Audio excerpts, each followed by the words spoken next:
네, 가장 중요한 글로벌 이슈를 점검해드리는 글로벌 이슈 주민, 오늘 도움 말씀 주실 분 바로 모셔보죠. 박춘호 주식투자연구소의 박춘호 소장 자리해 주셨습니다. 소장님 안녕하세요. 안녕하세요. 네, 거의 뭐 초읽기라고 얘기를 해도 과언이 아닐 것 같습니다. 2만 포인트를 목전에 앞두고 지금 클로징 벨을 올렸는데요. 현재 시장 상황에서 짚어주실 부분이 있다면요. 예, 지금 뭐 산타랠리가 잘 이어지고 있습니다. 뭐 시원하게 달리고 있군요. 뭐 우리 시장도 좀 이렇게 좀 달렸으면 얼마나 좋을까 싶습니다만 네. 어쨌든 그 글로벌 증시 대표 미국 시장이 뭐 시원하게 달리고 있는 모습이 좋습니다.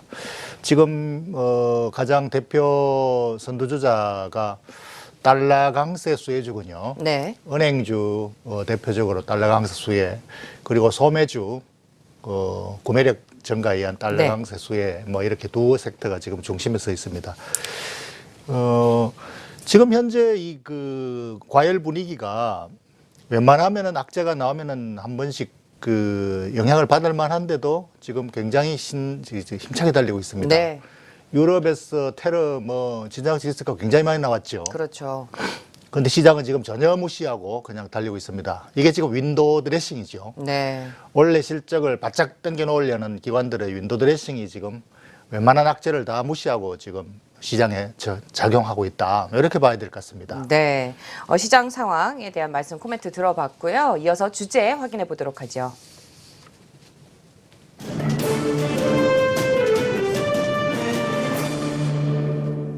네, 앞서서 말씀 전해드린 것처럼 거침없는 달러 강세, 신흥국 자금 이탈 이대로 괜찮을까라는 주제로 말씀 이어가 볼 텐데요. 오늘 달러와의 가치가 14년 만에 최고치를 기록을 했습니다.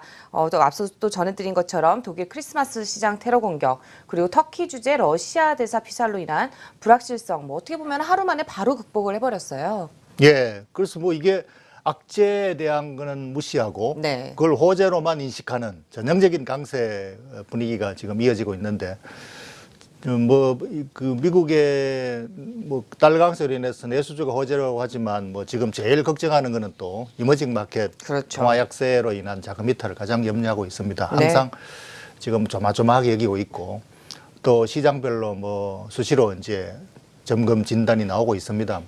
요 최근에는 뭐 말레이시아 링깃화가 뭐 외환위기 이후 최저치로 떨어져서 위태위태하다. 네. 헤지펀드 공격이 개시된 게 아닌가. 그리고 뭐 멕시코 페소도 위험하다. 뭐 네. 여러 가지로 지금 나오고 있지만 실제로 주식시장으로 보면은 그렇게 별로 지금 뭐 걱정스러운 움직임이 안 보이는 것 같습니다. 어쨌든 네. 그 환율 쪽에서는 조금 그런데 우리가 진단해 볼 수 있는 거는 지금 월가에서 이머징 마켓 펀드 네. 이게 뭐 자금이 가장 민감하거든요. 그렇죠. 그걸로 점검해 본다면은 지금 이 차트 상장 지수 펀드 네. 신흥국이죠? 예, 네. 차트 제가 최근 일주일간 보면은 그 지난번 지난주 일주일 전에 그 달러 강세가 아주 심화되면서 한번 경계감이 한번 확 나왔었죠. 네.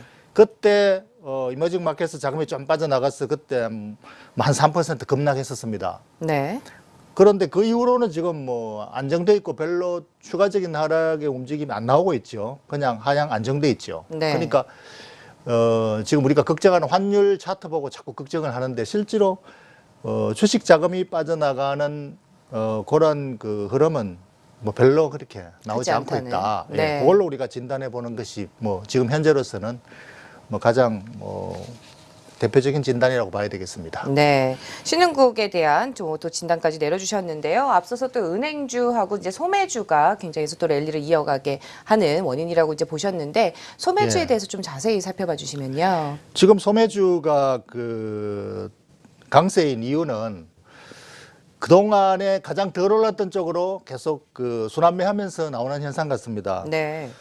지금 그 소매주 강세에 대한 근거는 네. 달러 강세로 인해서 이제 구매력이 증가하니까 내년도에 실적이 좋아질 것이 아닌가 이런 그 진단들이 나오고 있고 애널리스트 리포트들이 지금 이제 실적 발표 후에 계속 쏟아져 나오고 있습니다. 네. 원래 실적에서는 소매주가 별로 그렇게 뭐 뚜렷한 서프라이즈를 못 보였습니다만은 내년도 전망치를 뭐 높여 잡는 리포트들이 계속 나오고 있습니다. 대표적으로 월터 디즈니 네.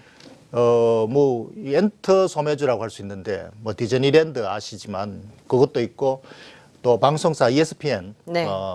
케이블 방송을 가지고 있고, 그러니까 이제 언론, 또 엔터 이런 거 이제 종합 복합적인 소매주라고 할 수 있죠. 그 여기에 상향 그 보고서 리포트가 2군데 증권사에서 나왔습니다. 네. 그래서 이것 때문에 주가가 급반등을 했었는데 내년도 소비에 대한 그냥 뭐 막연한 기대죠. 네. 지금 실적으로서 뭐 어떻게 그 확인이 되는 것은 아니지만 구매력이 증가하니까 이제 내수 소비가 증가할 것이니까 당연히 뭐 전망치가 좋아질 것이다 이렇게 진단하는 리포트들이 나오면서 다른 소매주들도 지금 다 속속 리포트가 나오고 있습니다. 그래서 네.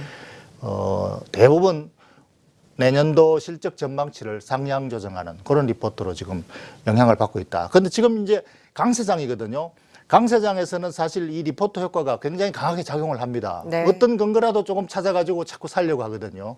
근데 보통 약세장이나 평상시에서는 에너지 리포트가 실적 발표 이후에 나온다고 해서 주가에 별로 영향을 미치지 않고 또 미치더라도 하루살이로 네. 잠깐 미치지 지금처럼 이렇게 강하게 뭐 조그만 근거만 있으면 그냥 적용을 하고 또 그거에 대해서 반응을 하고 이런 것은 지금 연말장이 네. 그 윈도 드레싱의 근거를 찾는 그런 장이기 때문에 뭐 장세 효과다 이렇게도 봐도 되겠습니다. 네. 또 실적과 별개로 움직이는 그런 주가들도 있죠. 어떻게 보면 지금 어닝 서프라이즈를 아까 앞서서 언급을 해주셨는데 건설주 예. 같은 경우는 좀 이쪽하고는 좀 별개로 움직이는 것 같아요. 예, 건설주만 지금 예외입니다. 네. 건설주는 금리 그 인상에 대해서 가장 뭐 피의식을 가지고 있고 그 때문에 어제 그 레나 주택건설업체 대표회사들인데 네. 레나가 어닝스 프라이즈 실적이 뭐 의외로 보통 그 건설주들은 지난 1년간 루저였습니다. 미국 주택 경기가 어느 정도 안정권에 들어가고 네. 추가적인 상승 효과가 없었기 때문에 이제 휴지기에 들어갔다 이렇게 봐서 뭐 위너가 못 됐는데 이번에 그 레나가 실적 발표한데 의외로 좋은 실적을 내 가지고 괜찮아서 이제 뭐 전망을 바꿀 만했는데 하루살이로 반짝 이렇게 네. 캣 바운스라 그러죠. 뭐 이미 그렇죠. 죽은 고양이가 한번 불쩍 뛴 것에 불과한 걸로. 네. 다른 그 주택업체들도 전부 다 뭐 일제히 뭐 급반등을 했다가 톨브라더스, KB홈스, 뭐 또 홈디포 이런 건설업체들이 다 그 불쩍 뛰었다가 다 뒤자리로 돌아가 버렸습니다. 그만큼 이제 내년도 금리가 올라가면은 이게 이제 그 인프라 수요에 의한 토목건설 쪽의 수혜를 좀 받는다 이런 입장보다도 모기지론 금리가 올라가면 이제 주택 수요가 확 줄어들 것이다. 네. 이런 쪽으로 더 작용을 하는 그런 뭐 이유라고 보겠습니다. 그래서 그렇다면 내년도 전망도 약간은 부정적으로 보고 있는 건가요? 그렇죠. 그런데 이건 이제 그런 측면에서 지금 작용을 시장에서 하고 있는 것이고 반면에 모기지론 금리가 올라가서 수요 위축 효과도 있지만 또 반면에 이제 트럼프 정부가 그 규제 완화, 그 은행권의 규제를 대폭 완화한다는 게 이게 정책 이슈 아닙니까? 그래서 그렇죠. 규제가 완화돼서 대출 규제가 대폭 완화된다면은 오히려 이제 부자들 주택 두 채, 세 채 가지고 있는 부자들은 수요가 더 늘어난다. 네. 그런 측면에서는 오히려 수혜가 될 수 있다라는 반대론도 있습니다. 네. 그렇지만 이제 지금은 금리에 굉장히 민감하기 때문에 그 부분에 대해서 지금 움찔을 하고 있는 게 아닌가 뭐 네. 그렇게 봐야 되겠습니다. 지금 건설주까지 살펴봤는데 그렇다면 국내 쪽은 어떤가요? 국내 건설주는 어떻게 전망하고 계세요? 국내 건설주는 그 정말로 사면초가죠. 그 네. 금리 인상에 대한 부담도 있고 우리 국내 건설주, 미국 건설주는 차라리 그 주택업체가 부채 비율이 높아서 차입금리 높아간데 이건 이슈가 별로 없습니다. 왜냐하면 그렇게 부채 비율이 안 높거든요. 네. 그런데 우리 그 주택급 건설업체들은 부채 비율이 엄청나게 높습니다. 그러니까 금리 인상에 대한 바로 기업에 대한 실적에 대해서 뭐 할인 요인이 나오는 거죠. 수요는 지금 뭐 가계대출 때문에 정부에서 억제 정책으로 들어갔고, 네. 그러니까 내부 그 재무구조 때문에도 압박을 받고 또 이제 주택 수요 감소에도 압박을 받고 두 가지 압박을 받고 있습니다. 다만 거기서 벗어나 있는 회사가 재무구조가 우수한 주택 건자재업체라고 볼 수 있습니다. 네, 건자재 예, 쪽으로. 건자재는 네. 오히려 사실 재무구조가 좋은데도 불구하고 가치 도매금으로 지금 같이 가고 예, 있군요. 더 피해를 네. 보고 있거든요. 그래서 사실상 실적에 비해서는 훨씬 더 피해를 받고 있다. 그래서 미국에도 마찬가지입니다. 홈디포 같은 주택 자재업체들은 일반 주택업체들이 지금 휴직에 들어가 있지만 이 회사는 꾸준하게 상향을 하고 있습니다. 네. 그거는 이제 그만큼 건자재 업체들은 재무구조도 좋고 또 수요는 뭐 여전히 살아있기 때문에 그런 것이죠. 그래서 지금 현재 우리 국내 건자재 업체 중에서 대표적으로 보면 LG 하우시스가 네.